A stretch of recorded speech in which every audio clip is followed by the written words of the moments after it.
নমস্কার, খবর পড়ছি Kolkata news TV YouTube channel থেকে। প্রথমেই হেডলাইন্স। এসএসসি মামলায় নয়া মোড়, বড় পদক্ষেপ স্বয়ং মোদির। বড়সড় উদ্যোগ রেলের, চালু হচ্ছে হাওড়া থেকে এই জনপ্রিয় রুটে বন্দে ভারত।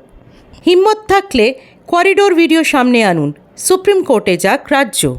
গঙ্গা ভাঙনের কথা উঠলই না মমতার মঞ্চে। এবারে আসছি বিস্তারিত খবরে। তার পূর্বে বলবো, আমাদের চ্যানেলটি অবশ্যই সাবস্ক্রাইব করুন এবং বেল আইকনটি প্রেস করে আমাদের সাপোর্ট করুন। প্রথম খবর, এসএসসি মামলায় নয়া মোড়, বড় পদক্ষেপ স্বয়ং মোদির। গত মাসে কলকাতা হাইকোর্টের রায়ে বাতিল হয়েছিল এসএসসি 2016 সালের গোটা প্যানেল। মঙ্গলবারই হাইকোর্টের রায়ের ওপর স্থগিতাদেশ জারি করেছে সুপ্রিম কোর্ট। এরই মাঝে এবার যোগ্য জন্য বিরাট পদক্ষেপ। আগেই চাকরিহারাদের পাশে দাঁড়িয়ে তাদের আইনি লড়াইয়ে পাশে থাকার আশ্বাস দিয়েছিলেন প্রধানমন্ত্রী নরেন্দ্র মোদী। এবার যোগ্য প্রার্থীদের খুঁজতে এবং তাদের আইনি সহায়তা দিতে পোর্টাল চালু করল গেরুয়া শিবির। বিজেপি তরফে চালু করা হয়েছে একটি হেল্পলাইন নাম্বারও। ওই পোর্টালের মাধ্যমে যোগ্যদের আইনি সহায়তা দেওয়া হবে। চাকরি হারানো শিক্ষক এবং শিক্ষাকর্মীরা নিজেদের নাম নথিভুক্ত করতে পারবেন ওই পোর্টালে।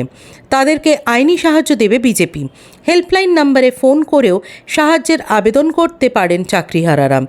ওয়েবসাইটটি হল www.bjplegalsupport.org আর হেল্পলাইন নাম্বারটি হল 9150056618। এই দুইয়ের মাধ্যমে আইনি সহায়তা চাইতে পারেন চাকরিহারারা। প্রসঙ্গত, এসএসসি দুর্নীতি মামলায় গত মাসে কলকাতা হাইকোর্টের রায়ে চাকরি গিয়েছিল 25,753 জনের। সেই নির্দেশকে চ্যালেঞ্জ করে সুপ্রিম কোর্টে যায় রাজ্য সরকার। মামলা করে এসএসসি মধ্যশিক্ষা পর্ষদও। সুপ্রিম কোর্টে আপাতত চাকরি বাতিলের নির্দেশে স্থগিতাদেশ দিয়েছে, তবে তা সাময়িক। অযোগ্য প্রমাণিত হলে চাকরি হারাতে হবে, এই মর্মে মুচলেকা দিতে বলা হয়েছে প্রার্থীদের।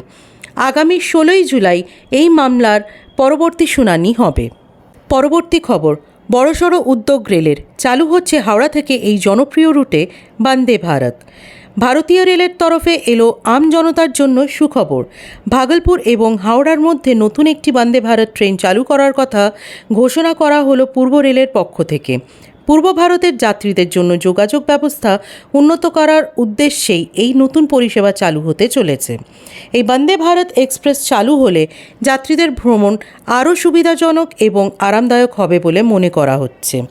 কোন কোন স্টেশনে ভাগলপুর হাওড়া বন্দে ভারত ট্রেনটি দাঁড়াবে সেই নিয়ে অনেকের মনে রয়েছে অনেক প্রশ্ন।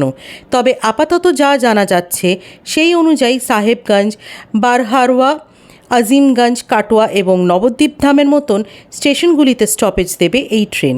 সব মিলিয়ে 439.57 কিলোমিটার ভ্রমণ করবে এই বন্দে ভারত এক্সপ্রেস। বুধ এবং মঙ্গলবার এই দুদিন বাদ দিয়ে সপ্তাহে বাকি দিনগুলিতে চলবে এই ট্রেন। ভাগলপুর হাওড়া বন্দে ভারত এক্সপ্রেসে শুধুমাত্র চেয়ার কার কোচ থাকবে, তাই ঘুমানোর জন্য কোনো ব্যবস্থা না থাকলেও ভ্রমণ যে আরামদায়ক হবে তা বলা যায়। প্রায় 7 ঘন্টা 30 মিনিটের মধ্যে নিজের যাত্রা সম্পন্ন করবে এই ট্রেন।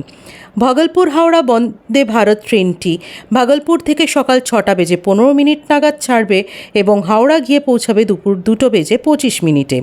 আবার হাওড়া থেকে 1:30 ছাড়বে আর ভাগলপুর পৌঁছাবে রাত 9:55। ভাগলপুর হাওড়া বন্দে ভারত এক্সপ্রেসে কবে চালু হবে সেই নিয়ে অনেকের মনেই রয়েছে প্রশ্ন। 2024 লোকসভা নির্বাচনের পর ভাগলপুর হাওড়া বন্দে ভারত ট্রেনটি চালু হবে বলে সূত্রের খবর।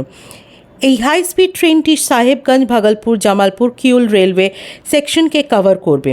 ফলস্বরূপ এই অঞ্চলে যোগাযোগ ব্যবস্থা যথেষ্ট উন্নতি হবে। অপর একটি গুরুত্বপূর্ণ খবর হলো, হিম্মত থাকলে করিডোর ভিডিও সামনে আনুন, সুপ্রিম কোর্টে যাক রাজ্য। রাজ্যপালের এত ভয় কেন? অভিযোগকারিণীকে আরও অসম্মানিত করেছেন। করিডোরের ভিডিও দেখান হিম্মত থাকলে। আপনি আইনের উপরে? আপনার মেয়ের থেকে ছোট তাকে শ্লীলতাহানি করেছেন। কেবিন থেকে বেরোনোর সিসিটিভি ফুটেজ দেখান। রাজ্যপাল পদের কলঙ্ক আপনি। চাকরি দেওয়ার নামে শ্লীলতাহানি করেছেন। আমি আইনের উপরে নেই। রাজ্যের সুপ্রিম কোর্টে যাওয়া উচিত। এদিন রাজ্যপালের বিরুদ্ধে তোপ দাগেন অভিষেক বন্দ্যোপাধ্যায়। অভিষেকের আরও কটাক্ষ, আপনি ভুল করেছেন, ক্ষমা চাইলে কেউ ছোট বা বড় হয় না। বিজেপিকেও বলছি, সন্দেশখালি নিয়ে ক্ষমা চান। আপনার ভুল ঢাকতে ক্ষমা চাওয়া উচিত। আপনি বোনটাকে আরও অসম্মান করেছেন। এই জাতীয় মহিলা কমিশন খোঁজ অবধি নেয়নি। এরা আসলে বিজেপি মহিলা কমিশন। প্রসঙ্গত, রাজ্যপালের সিসিটিভি ফুটেজের পাল্টা সিসিটিভি ফুটেজ হাতিয়ার কলকাতা পুলিশের। 2রা মে রাজভবনের সিঁড়ি দিয়ে কাঁদতে কাঁদতে নেমে আসছেন অভিযোগকারিণী। কলকাতা পুলিশের হাতে এসেছে সেই সিসিটিভি ফুটেজ, দাবি পুলিশ সূত্রের। এরপরেই তোপ দাগেন অভিষেক। গতকালই সচ কা সামনা বলে একটি অনুষ্ঠানে ঘোষণা করে 2রা মে যেদিন ওই ঘটনা ঘটে বলে অভিযোগ, সেদিনের 1 ঘন্টা 9 মিনিটের বিকেল 5:30 থেকে সন্ধে 6:40 সিসিটিভির ফুটেজ প্রকাশ্যে আনে রাজভবন। তবে এই সিসিটিভি ফুটেজ মূলত রাজভবনের মেন গেটের পুলিশের আউটপোস্ট সংলগ্ন 2টো সিসিটিভি, যেখানে অভিযোগকারিণী রাজভবনের দিক থেকে হেঁটে ওসি রাজভবনে ও অতিরিক্ত চেম্বারে কখন ঢুকেছেন তা দেখানো হয়। সেখানে যদিও তরুণীর কাঁদতে কাঁদতে সিঁড়ি দিয়ে নেমে আসার এই ফুটেজটি দেখানো হয়নি। শ্লীলতাহানির অভিযোগের তদন্তে এখন কলকাতা পুলিশের পাল্টা হাতিয়ার রাজভবনের ভিতরের অন্য এই ফুটেজটি। অন্যদিকে আরও একটি বিশেষ খবর হচ্ছে, গঙ্গা ভাঙনের কথা উঠলই না মমতার মঞ্চে। দলীয় প্রার্থী রচনা বন্দ্যোপাধ্যায়ের সমর্থনে বুধবার বলাগড়ে জনসভা করে গেলেন মুখ্যমন্ত্রী মমতা বন্দ্যোপাধ্যায়, কিন্তু এখানকার ভাঙন নিয়ে একটিও শব্দ খরচ করলেন না। দিন কয়েক আগে বলাগড় ব্লক তৃণমূল নেতৃত্ব জানিয়েছেন, ভাঙন রোধে বলাগড় মাস্টার প্ল্যানের আর্জি জানিয়ে ওই সভায় মুখ্যমন্ত্রীর হাতে একটি আবেদনপত্র তুলে দেবেন, কিন্তু এমন কোনো চিঠি তাদের দিতে দেখা গেল না মুখ্যমন্ত্রীকে। ভাঙনপ্রবণ এলাকার মানুষ গঙ্গার মতিগতি নিয়ে তটস্থ। তাদের অনেকে ভেবেছিলেন ভোটের আগে মুখ্যমন্ত্রীর সভায় ভাঙন সমস্যার কথা উঠবে, কিন্তু তা না হওয়ায় তারা হতাশ। বলাগড়বাসী চান কেন্দ্র এবং রাজ্য সরকারের সমন্বয়ে ভাঙন রোধে পাকাপাকি কাজ হোক, কিন্তু তার কোনো দিশা এখনও পর্যন্ত বিশেষ দেখা যায়নি। তৃণমূল এখন বলছে ভোটের পরে বিষয়টি নিয়ে তারা মুখ্যমন্ত্রীর কাছে দরবার করবে। বলাগড় ব্লকের নির্বাচন কমিটির আহ্বায়ক তথা ডুমুরদহ 1 নম্বর পঞ্চায়েতের উপপ্রধান শ্যামাপ্রসাদ রায় বন্দ্যোপাধ্যায় বলেন, দিদিকে আবেদনপত্র দিয়ে উঠতে পারিনি।